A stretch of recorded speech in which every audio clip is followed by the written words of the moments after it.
कुछ क्वेश्चंस आए हैं मेरे पास पितृपक्ष से लेके। मुझे लगा था कि सारी क्लैरिटी शायद हो गई होंगी, लेकिन हाँ, ये भी बात सही है कि सब कुछ मैं ही सोच के रील में सारी इन्फॉर्मेशन एक बार में नहीं दे सकता, क्योंकि साइज़ की भी बात हो जाती है, कितना लंबा है, क्या है।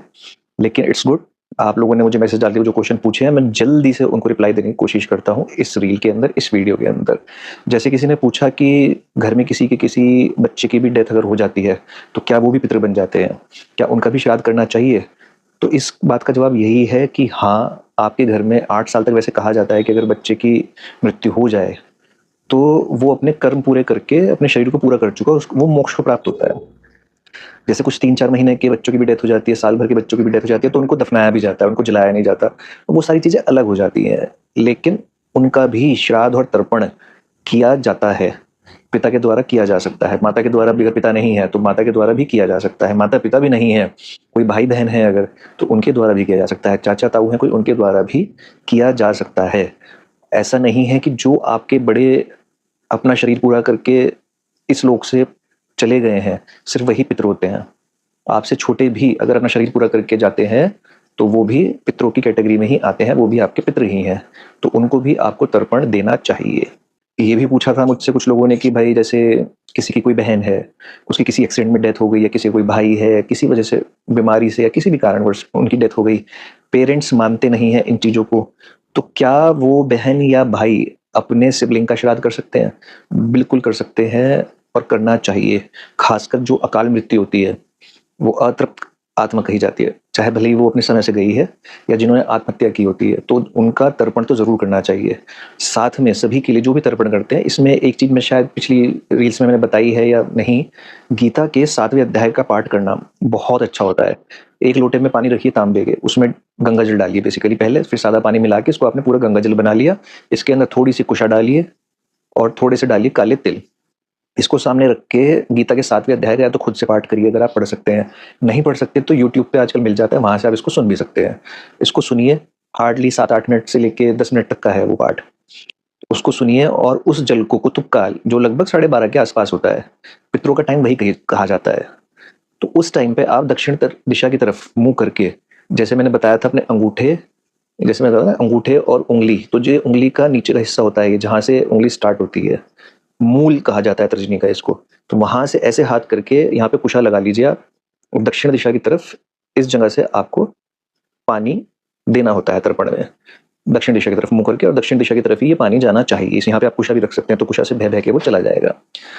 तो ये तर्पण उनको देना चाहिए, और उसमें कहना चाहिए कि जो भी ये गीता का पाठ हुआ है 7वें अध्याय का, इसका संपूर्ण पुण्य आप अपने ज्ञात-अज्ञात पितरों को दे रहे हैं। उससे इनकी बहुत सद्गति होती है। अगर किसी की अधोगति हुई है, तो इसके पुण्य से उनकी सद्गति हो जाती है।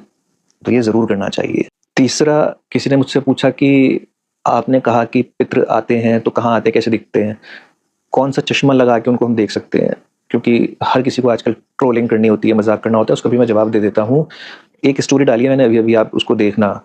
उसमें उस पर्सन की दादी तो हिंदू हैं, लेकिन नानी क्रिश्चियन थी। वो भी उनके सपने में इसी टाइम पे आई हैं। वो खुद कहती है कि आज तक नहीं आए, बट अभी एकदम से आए हैं। तो सोचो कि कोई तो शक्ति है ना जो आती है, और पितरों का जो ये टाइम है 15 दिन का, इसमें पितर आपके आते हैं, आपके घर पे ही आते हैं। जाने-अनजाने कोई ऐसे आपके घर आके कुछ खाना माँगने लगे, आपसे कुछ माँगने लगे, उसको ज़रूर देना। जितना आदर-सत्कार उसका कर सकते हो, उतना करना। अच्छे से खाना पिलाना है उसको, वो पितर ही हैं आपके, चाहे किसी भी रूप में, चाहे आपका पड़ोसी आ जाए। आपको नहीं पता कि किस रूप में आ जाए वो, किसके अंदर क्या भावना उत्पन्न करके आ जाए वो। तो चाहे आपका पड़ोसी भी आ जाए, तो उसको भी आपको आदर-सत्कार के साथ खिला-पिला के अच्छे से संतुष्ट करके भेजना है आपको। पितर ही हैं वो आपके। तो पितर आते हैं, आपके घर में आके वो विराजमान होते हैं और आपसे अपेक्षा करते हैं कि आप उनको तर्पण दें। ये मैं वीडियोज़ में बता चुका हूँ कि उनका 1 घंटा होता है, हमारे 15 दिन। तो उस 1 घंटा उन्हें खाना खाने के लिए मिलता है। 360 दिन पृथ्वी के उनके 24 घंटे हैं। तो उनको भगवान ने अनुमति दी है कि आप 24 घंटे में से, उनके 24 घंटे में से 1 घंटा जाकर अपना भोजन ग्रहण करके आइए। अब कुछ लोग कहते हैं कि भाई कौन-सा लोक है, कहाँ से आते हैं, क्या है? तो पूरा साइंटिफिक है इसका भी। ये थोड़ा-सा आप या तो जानो, खुद से पढ़ो इसके बारे में। हर जगह खाली क्वेश्चन करके काम नहीं चलता है। चंद्र, जैसे हमारा पृथ्वी लोक है, एक चंद्रलोक है। चंद्रलोक से 22 से 25 डिग्री पे पितृलोक की कल्पना की गई है, या उसे कहा गया है, जो भी कहें उसे आप। वर्णन मिलता है उसका 22 से 25 डिग्री पे। अब उसे पितृलोक क्यों बोला? कि वहाँ ये जो मृत्यु के पश्चात जो हमारी ऊर्जा है, ये वहाँ जाती है। जिनको मोक्ष मिल गया वो उससे भी ऊपर जाती हैं, या जिन्होंने बहुत सत्कर्म किए थे मोक्ष नहीं भी मिला तो भी वो किसी और लोक में जा सकती हैं जो उससे ऊपर के लोक हैं। लेकिन जिनके कुछ कर्म अधूरे रह गए, इच्छाएं काम वासनाएं अधूरी रह गई, या कोई उनके बुरे कर्म थे, उसकी वजह से वो थोड़े नीचे के लोक में रह जाते हैं। और वही फिर इसी टाइम पे क्यों आते हैं, हर साल ये 15 दिन अभी क्यों आते हैं? क्योंकि जो हमारी पृथ्वी घूमती रहती है धुरी पे, हर रोज 1 डिग्री घूमती है वो। 360 दिन में 360 डिग्री घूमती है। 365 दिन होते हैं वो, उसका भी मैथ्स है वो, कभी फिर और। तो 360 दिन हम वैसे बेसिकली मानते हैं, तो एक दिन में 1 डिग्री घूमती है। तो जब वो धुरी पे घूमती है अपनी, और जो पितृलोक भी है उसका, और जैसे स्पेसशिप हो गया बेसिकली, ये आपकी पृथ्वी है और ये पितृलोक है, तो ये पितृलोक ऊपर से यहाँ आके अलाइन हो गया पृथ्वी लोक पे, पृथ्वी भी घूम रही है, पितृलोक पे आके अलाइन हो गया। अब यहाँ से ये शुरू हुआ चलना, यहाँ से चल चल चल चल के आगे निकला, तो इस यहाँ से टच पॉइंट से एंड पॉइंट तक ये 15 दिन लेता है, हमारे 15 दिन। और इसमें एक तरीके से मान लीजिए सीढ़ी लग गई है, जब ये अलाइनमेंट होता है तो एक सीढ़ी लग गई इसमें, तो पितृ वहां से नीचे आते हैं और अपना भोजन ग्रहण करने के लिए आपसे कहते हैं, तो आपको वो भोजन उनको प्रदान जरूर करना चाहिए, जो कि कुछ नहीं है, वो हलवा पूरी खीर वगैरह आप बनाते हैं, ब्राह्मण को भोजन कराते हैं, वो उनका भोजन है ही नहीं। उनका भोजन सिर्फ काले तिल मिला हुआ जल है। वो तो ब्राह्मण की संतुष्टि के लिए, उसके पेट को भरने के लिए आप एक श्राद्ध कर्म करते हैं साथ में।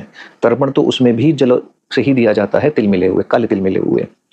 तो ये जरूर करें आप। और कुछ क्वेश्चंस के मैंने इसके आंसर दिए हैं। एस्ट्रोनॉमिकली भी जो आप लोग पूछ रहे हैं कहाँ पितृलोक है क्या है, इसके ऊपर भी व्याख्यान दिए जा सकते हैं, बट व्याख्यान किसको दिया जाए, खुद पढ़िए आप थोड़ा सा, मेरे ख्याल में क्लासेस ज्वाइन करिए कहीं पे मैथमेटिक्स की, एस्ट्रोनॉमी की, तो आपको समझ में आएगा डिग्री का सिस्टम, अर्थ की क्या मूवमेंट्स हैं, कौन सा लोक क्या है, उसको अध्यात्म से कनेक्ट करके तब आपको थोड़ी बातें समझ में आएंगी। खाली हवा में बातें करने से कुछ हो नहीं जाता है। सत्य जो है शास्त्रों में लिखा हुआ वो है, उनका लॉजिक है और ऐसा होता है। पहले के टाइम में तो 15 दिन जब खत्म हो जाते थे, जो सर्वपितृ अमावस्या आती है, 16 गोग्रास निकाले जाते हैं उसके अंदर, कि हर दिन का कोई भी ज्ञात अज्ञात पितृ है उनके नाम का, और उसके बाद एक दिया लेके घर से दूर ले जाके उसको रखा जाता था कि अब आप जाइए, अब हम शुभ कार्यों की शुरुआत करेंगे। अब बहुत सारे लोगों ने ये पूछा कि इन पितरों को, तुम्हारे पूर्वज थे वो तुम्हारा अच्छा ही चाहते थे, इनको खराब दिन क्यों कहते हैं, अशुभ दिन क्यों कहते हैं? तो उसका भी लॉजिक है, जो मैं आपको बता देता हूँ कि क्या लॉजिक है उसका। हर चीज़ के पीछे एक लॉजिक है। खराब दिन नहीं कहा जाता इनको, या अशुभ दिन नहीं कहा जाता। कोई भी नई खरीदारी करना, गृह प्रवेश करना, शादी ब्याह करना मना है, देव कार्य मना है इसके अंदर। ये शुभ अशुभ तो बिगड़ गई है बात, अज्ञानी लोगों ने फैला दी है। इसके अंदर देव कार्य करना निषेध होता है, पितृ कार्यों के लिए समय निर्धारित किया गया है भगवान के द्वारा, तो इसमें पितरों का ही कार्य किया जाता है, देव कार्य नहीं किया जाता है। पूजा पाठ आप कर सकते हैं, मंत्र आदि कर सकते हैं और पितरों को समर्पित करेंगे तो और भी अच्छा है। लेकिन जो देव कार्य है, जैसे कोई अनुष्ठान है, यज्ञ है, हवन, जो किसी और कार्य के लिए हो पितरों से अलग, क्योंकि ये स्पेसिफिकली टाइम पितरों को समर्पित कर दिया गया है। अगर वो कहते कि भाई ठीक है ये पितरों का टाइम है, आपको जो करना है वो भी कर लो, इसके अंदर देव कार्य भी पितृ कार्य भी, तो कोई गृह प्रवेश कर रहा होता, अपना कोई शादी ब्याह कर रहा होता, तो पितरों के लिए समय ना निकल पाता, क्योंकि उनके पास तो 24 घंटे में से उनके 1 घंटे का टाइम मिला ना उनको, तो उनको एडवांटेज दी गई है, उनको वेटेज दिया गया है कि आपके लिए ही ये समय है, इसके अंदर कोई और कार्य नहीं होगा, ताकि आपको भोजन मिल सके, यानी कि पितरों को। तो इसलिए बाकी काम इसमें निषेध कर दिए गए कि आपको वही जो करना है। अब शादी ब्याह में लग जाएंगे, 4-5 दिन निकल जाते हैं, थकान हो जाती है, फिर वो हनीमून पे भी चले जाते हैं। ये सारे कार्य इसलिए मना किए गए हैं ताकि आप अपने पितरों को, जो आपके यहाँ भोजन करने आए हैं, अपना भोजन लेने के लिए आए हैं, क्योंकि वो खुद नहीं ले सकते, उनके पास कोई माध्यम नहीं है लेने का, तो आपसे ही लेंगे वो, और जल के रूप में ही लेंगे। तो उसके लिए इन 15 दिनों में देव कार्य निषेध किए गए हैं, ना कि ये बोला गया है कि पितृ नकारात्मक है, नेगेटिव एनर्जी है, नकारात्मक ऊर्जा है, शुभ कार्य नहीं करते, अशुभ दिन है, ऐसा कुछ नहीं है। शुभ दिन है ये, बट इसमें सारे देव कार्य निषेध है। तो इस बात को आप ढंग से समझो, और आने वाले जो आपके पास लोग हैं जो इस तरह की बातें करते हैं उनको भी समझाओ, और जो अगर आपके बच्चे भी हैं उनको भी बताओ बात कि ये शुभ अशुभ का सीन नहीं है, ये देव और पितृ कार्यों का अलग अलग एक हमारे शास्त्रों में वर्णन है, निर्धारित किया गया है पितरों के लिए। तो अभी ये कुछ क्वेश्चंस थे जो मैंने सोचा चलो बता देता हूँ, हैं तो और भी क्वेश्चंस, लेकिन ये फिर वीडियो बहुत बड़ी हो जाएगी। फिलहाल आप इन क्वेश्चंस के आंसर से आई होप आपको काफ़ी और बातें समझ में आई होंगी, और आगे भी अगर आपके कोई क्वेश्चंस हैं तो definitely you can send me in personal message और on WhatsApp, I will try to reply.